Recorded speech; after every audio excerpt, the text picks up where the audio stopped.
Masa nanam satu pohon aja nggak mau? Anda betullah berdosa di sini. Dosa terhadap lingkungan, orang meninggal. Kekesalan Deddy Mulyadi ditagih THR pegawai Hibis Fantasi Bogor, Anda tuh telah berdosa.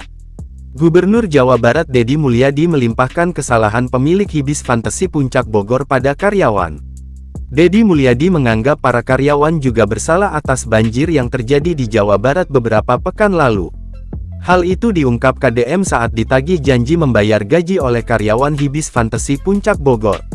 Bukannya membayar, Deddy Mulyadi justru marah. Dia bahkan sampai tidak turun dari mobil untuk bicara dengan karyawan Hibis. Saya hanya minta, coba nanam pohon. Kan saya udah berapa kali minta ajakin yang di sini nanam pohon. Padahal jauh sebelumnya Deddy Mulyadi sudah menyatakan bakal menggaji karyawan Hibis karena tempat kerjanya dihancurkan.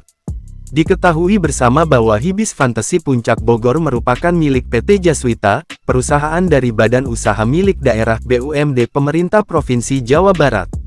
Artinya Hibis Fantasi Puncak merupakan milik pemerintahan yang dipimpin Deddy Mulyadi. Saat pembongkaran, KDM janji akan membayar gaji karyawan Hibis yang kini tak memiliki pekerjaan. Tak ada syarat apapun saat itu. Tapi saat janjinya ditagih, Deddy Mulyadi malah mengajukan syarat. Masa nanam satu pohon aja nggak mau? Anda betullah berdosa di sini. Dosa terhadap lingkungan, orang meninggal.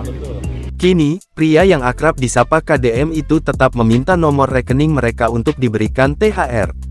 Deddy Mulyadi menegaskan kalau THR itu diberikan dari uang pribadinya, bahkan hasil dari menyisihkan jatah putri bungsunya, Nih Yang. Meski dirinya pernah berjanji akan memberikan bantuan di tanggal 27 Maret, ia berharap para pegawai itu ikut berkontribusi untuk lingkungan yang sudah rusak. Ketika ada orang yang lagi kerja, bantuin dong walaupun hanya nanam satu pohon, katanya. Namun menurut KDM, para pegawai itu kini kabarnya sudah mulai ikut menanam pohon. Saya dengar mereka sudah menanam pohon. Insya Allah saya akan merealisasikan apa yang jadi harapannya, ujarnya lagi.